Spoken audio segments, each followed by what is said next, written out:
बंजारा समुदाय गंभीर स्थिति में है। सरकारी सुविधाएं कम हैं, हमें आंतरिक आरक्षण से बाहर करने की योजना है। इसलिए अगर सरकार जाति जनगणना किए बिना आंतरिक आरक्षण लागू करती है तो उग्र संघर्ष होगा, ऐसा गोरसेना संगठन के जिला अध्यक्ष रमेश कुमार जाधव ने कहा।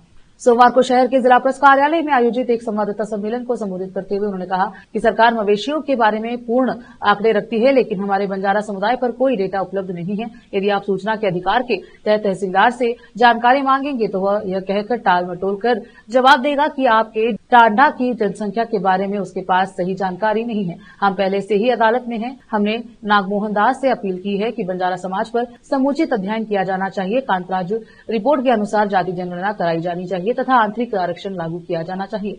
उन्होंने सरकार को चेतावनी देते हुए कहा कि यदि बिना किसी पूर्व सूचना के अवैज्ञानिक तरीके से आंतरिक आरक्षण लागू किया गया तो पूरे प्रदेश में गोरसेना संगठन द्वारा उग्र संघर्ष किया जाएगा। प्रेस कॉन्फ्रेंस में संगठन के कार्यकारी अध्यक्ष बाबूराव जाधव, उपाध्यक्ष नीलकंठ राठौड़, संतोष बनोड, शशिकला और अन्य उपस्थित रहे। कैमरामैन पुपराज का कवरेज। आत्मीयरे ಇವತ್ತಿನ ಕಾಲಮಾನದಲ್ಲಿ ನಾವು ನೋಡ್ತಾ ಇದ್ದೀವಿ, ಭಾರತ ದೇಶ ಸ್ವತಂತ್ರ ಆಗಿ 1947ರಲ್ಲಿ ಆಗಿದ್ದು, ಸ್ವತಂತ್ರ ಆದ ನಂತರ ಎಲ್ಲ ಸಮುದಾಯಗಳಿಗೆ ಏನೇನು ಸೌಲಭ್ಯಗಳು ಸಿಗಬೇಕು ಏನು ಸಿಗ್ತಾ ಇಲ್ಲ, ನ್ಯಾಯ ಅನ್ಯಾಯ ಈ ಎಲ್ಲರ ಮಧ್ಯದಲ್ಲಿ ನಾವೇನು ಜೀವನ ಮಾಡ್ತಾ ಇದ್ದೆವು।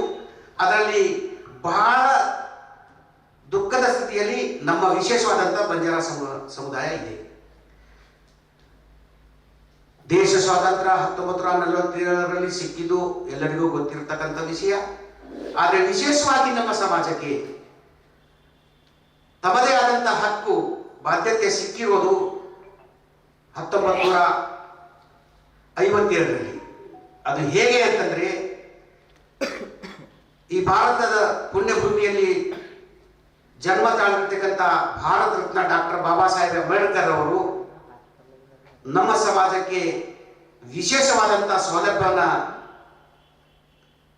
ಕೊಡಿಸುವುದರಲ್ಲಿ ಸಂವಿಧಾನಾತ್ಮಕವಾಗಿ ಸಂವಿಧಾನದಲ್ಲಿ ರಚನೆ ಮಾಡಿರ್ತಕ್ಕಂಥ ವಿಷಯ ಇವತ್ತು ನಾವು ಸಂವಿಧಾನದ ಪುಟಗಳನ್ನು ತೆರೆದು ಓದುವಾಗ ಗೊತ್ತಾಗ್ತದೆ। ಈ ಸಮಾಜ ಸ್ವಾತಂತ್ರ್ಯಕ್ಕಿಂತ ಮೊದಲು ಸಹಿತ ಮತ್ತು ಸ್ವಾತಂತ್ರ್ಯದ ನಂತರನೂ ಸಹಿತ ಬಹಳಷ್ಟು ದುಃಖಕರವಾದ ಸ್ಥಿತಿಯಲ್ಲಿ ಜರುಗ್ತಾ ಇದೆ। ಇಂಥ ಸಂದರ್ಭದಲ್ಲಿ ನಮಗೆಲ್ಲ ಗೊತ್ತಿದೆ, ಕಾರ್ಯಾಂಗ, ಶಾಸಕಾಂಗ, ಅದರಲ್ಲಿ ಪತ್ರಿಕಾರಂಗ ಬಹಳ ಮುಂಚೂಣಿಯ ಕಾರ್ಯವನ್ನು ನಿರ್ವಹಿಸ್ತಾ ಇದ್ರಿ।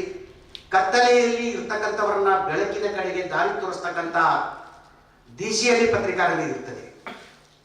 ಆತ್ಮೀಯರೇ, ನಾನು ಇವತ್ತು ದುಃಖದ ಸಂಗತಿ ಹೇಳ್ತಾ ಇದ್ದೀನಿ।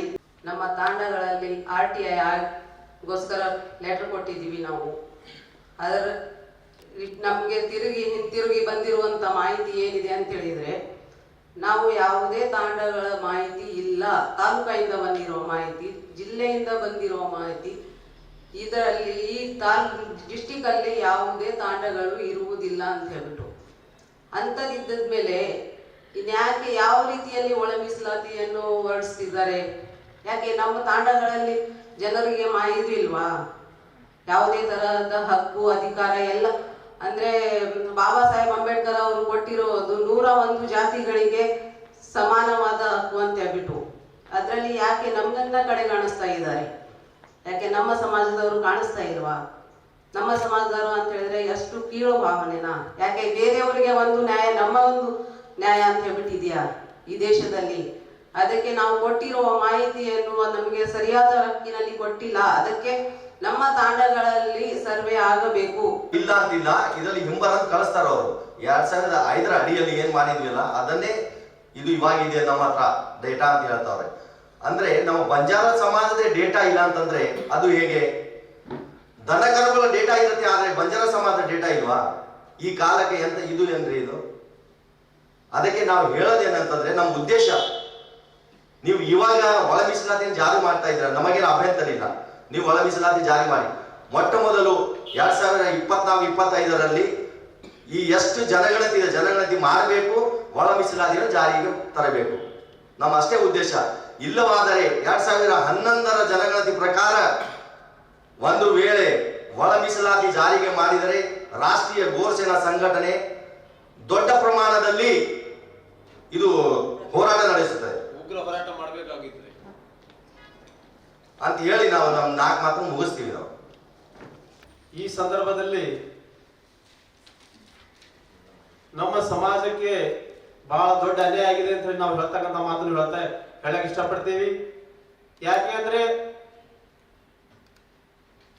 ನಾವು ಮೊನ್ನೆ ತಾಲೂಕಾ ದಂಡಾಧಿಕಾರಿಗೆ ಅರ್ಜಿ ಸಲ್ಲಿಸಿದಾಗ ಅಲ್ಲಿ ಡಾಟಾದಲ್ಲಿ ಏನು ಇಲ್ಲ, ಅಲ್ಲಿ ತಾಂಡ ಅಂತ ಹೇಳಿ ಮೆನ್ಸಲಿಲ್ಲ, ಆದ್ರೆ ಜನಸಂಖ್ಯೆ ಅಂತ ಹೇಳಿಲ್ಲ, ಊರಂತ ಅಷ್ಟೇ ಇದೆ. ಯಾವ್ದಾದ ಪ್ರಕಾರ ಈ ಸರ್ಕಾರ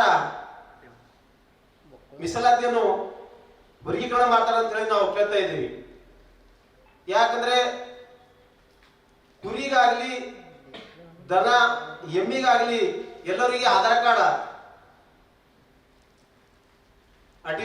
ಅಟೇಜ್ ಆಗಿವೆ. ಬಟ್ ನಮ್ಮ ಜನರಿಗಂತೂ ಜನಗಣತಿ ಪ್ರಕಾರ ಇವತ್ತಿನ ಡಾಟಾ ಪ್ರಕಾರ ಏನು ಮೀಸಲಾತಿ ಪ್ರಕಾರ ಏನು ಇಲ್ಲ.